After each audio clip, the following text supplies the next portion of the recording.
नमस्कार, मैं हूं आपके साथ अनुष्का राय और आप देख रहे हैं बोलूंगा तो पोल खोलूंगा न्यूज चैनल। खबरों में आगे बढ़ने से पहले देखते हैं आज की हेडलाइंस। भारी बारिश के कारण निंदाना ड्रेन भी ओवरफ्लो, सफाई के नाम पर की जा रही है खानापूर्ति। गांव भरान में बारिश से खेतों में पानी भरा, फसल हुई 100% खराब। गांव बेलबा में भी किसानों की हालत बद से बदतर हो गई है। खून के आंसू रोने पर मजबूर हुआ महम हलके का किसान। राजनेता खेतों के दौरे करके 2024 चुनाव की गोटियां कर रहे हैं फिट, दे रहे हैं खाली आश्वासन। महम हलके के गांव में बारिश से भारी जलभराव हो गया। हमारे संवाददाता ने गांव भरान में किया दौरा और गांव के हालात को कैमरे में किया कैद। आइए अब देखते हैं खबर विस्तार से।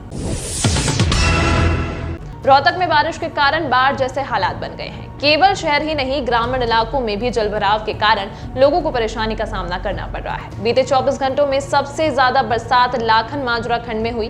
बुधवार को स्कूल जाने के लिए छात्रों और स्टाफ को रास्ता नहीं मिला। लगातार हो रही बारिश के कारण तापमान में भी गिरावट हुई है। मंगलवार के मुकाबले बुधवार को अधिकतम तापमान 2 डिग्री व न्यूनतम तापमान 1 डिग्री कम दर्ज किया गया है। मौसम विभाग ने 29 जुलाई तक बारिश की संभावना जताई है, जो कि इस समय जलभराव की समस्या को और बढ़ा सकती है। बारिश के कारण महम में तालाब और नाले ओवरफ्लो हो रहे हैं। महम के वार्ड नंबर 1 के नाले और तालाबों की सफाई न करने के कारण जलभराव की स्थिति उत्पन्न हो गई है। गलियों में जलभराव के कारण लोगों को आवागमन करने में मुश्किल हो रही है और वे जहरीले जीवों से भी सावधान रहने के लिए मजबूर हैं। इस संबंध में प्रशासन से जल्द पानी निकासी की मांग की जा रही है। जिले भर में हुई बरसात के बाद तापमान में भी गिरावट दर्ज की गई। मंगलवार के मुकाबले बुधवार को अधिकतम तापमान 2 डिग्री व न्यूनतम तापमान 1 डिग्री कम दर्ज किया गया। मंगलवार को अधिकतम तापमान 32 डिग्री व न्यूनतम तापमान 27 डिग्री सेल्सियस था, जबकि बुधवार को अधिकतम तापमान 30 डिग्री व न्यूनतम तापमान 26 डिग्री सेल्सियस रहा। भारी बारिश के कारण निंदाना ड्रेन भी ओवरफ्लो हो रहा है। यहाँ खेतों में पानी भर रहा है और ग्रामीणों को इस समस्या का सामना करना पड़ रहा है। ग्रामीण ने अपने स्तर पर ड्रेन को साफ करने का प्रयास किया, लेकिन यह काम नहीं हो पाया।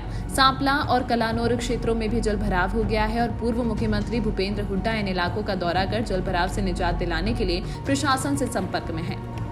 आज पूरा महम हलका इस समय बाढ़ की चपेट में आया हुआ है, जिस कारण यहाँ के किसानों की हालत बद से बदतर हो चुकी है। किसानों के खेतों में फसल 100% खराब हो चुकी है। यहाँ के राजनेता अपनी पार्टियों के लिए गोटियां फिट करने में लगे हुए हैं, जो पूरा दिन खेतों में किसान की खराब हुई फसल के बीच अपनी राजनीतिक फसल के नए बीज की बिजाई करके वापस अपने कार्यालयों में आ जाते हैं। लेकिन बेचारा किसान उनके झूठे आश्वासनों को झोली में लिए अपनी बर्बाद फसलों को निहारता रहता है, लेकिन जमीनी स्तर पर कार्य बिल्कुल जीरो रहता है। आज सबसे बुरी हालत गाँव बहलबा निंदाना भरान के किसानों की है। खून के आंसू रो रहे हैं, इनकी कोई सुनने वाला नहीं है। हमारे संवाददाता पूरे दिन जमीनी स्तर की हकीकत दिखाने के लिए पूरा दिन खेतों में भरे पानी के बीच धक्के खाते फिर रहे हैं, लेकिन हकीकत वही ढाक के 3 पात वाली होकर रह जाती है। रोहतक में बारिश के कारण बाढ़ जैसे हालात बन गए हैं। केवल शहर ही नहीं, ग्रामीण इलाकों में भी जलभराव के कारण लोगों को परेशानी का सामना करना पड़ रहा है। बुधवार को स्कूल जाने के लिए छात्रों और स्टाफ का रास्ता नहीं मिला। लगातार हो रही बारिश के कारण तापमान में भी गिरावट हुई है। मंगलवार के मुकाबले बुधवार को अधिकतम तापमान 2 डिग्री व न्यूनतम तापमान 1 डिग्री कम दर्ज किया गया है। मौसम विभाग ने 29 जुलाई तक बारिश की संभावना जताई है, जो कि इस समय जलभराव की समस्या को और बढ़ा सकती है।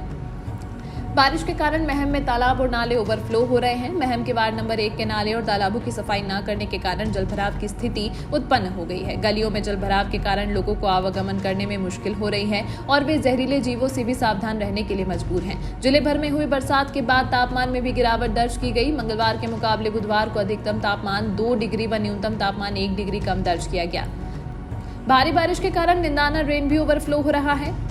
आज हमारे संवाददाता ने बहलबा गांव से लेकर ड्रेन नंबर 8 तक पूरी महम ड्रेन का मुआयना किया। महम ड्रेन जेठपुर गांव में 50 आरडी पर जाकर ड्रेन नंबर 8 में गिरती है। सफाई के काम का और किनारों की मजबूतीकरण का जायजा लिया, जो कि क्रमशः 40% और 10% काम भी नहीं हुआ है। अब सबसे बड़ा प्रश्न यहाँ है कि 14 जुलाई को विजेंद्र नाराजी, मुख्य अभियंता सिंचाई विभाग हरियाणा ने जो वादा किया था कि 50 आरडी पर पानी उठाने की क्षमता को 195 क्यूसेक से बढ़ाकर 395 क्यूसेक कर दिया है, जिससे ड्रेन ओवरफ्लो नहीं होगी और पानी गति से इस ड्रेन से उठाकर ड्रेन नंबर 8 में डाल दिया जाएगा, तो ड्रेन नहीं टूटेगी। लेकिन ऐसा 14 दिन बीतने के बाद भी नहीं हुआ। यही वजह है कि निदाना में परसों ड्रेन टूट गई, क्योंकि जिस गति से पानी आ रहा है उस गति से पानी ड्रेन 8 में नहीं डाला जा रहा है। सफाई और तटों को मजबूतीकरण भी जरूरी है, लेकिन जब तक इस ड्रेन के पानी की लिफ्टिंग करने की क्षमता नहीं बढ़ेगी, तब तक विद्रोह टूटती रहेगी।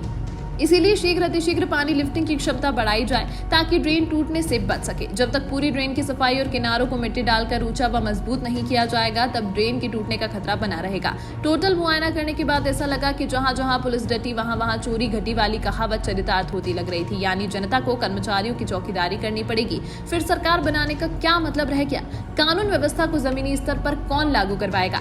ये विधायक और प्रशासन किस काम के रह गए? अगर वोट लेकर ये कहे कि मैं क्या करूं तो क्यों ना ये जिम्मेदार सरपंचों को दे दी जाए और इनको मिलने वाला बजट ग्राम पंचायतों को दे दिया जाए ताकि ग्रामीण वेतन पर चौकीदारी कर सकें और चोरी को रोका जा सके। इसी तरह की तमाम महत्वपूर्ण खबरों के लिए देखते रहिए बोलूंगा तो पोल खोलूंगा न्यूज चैनल।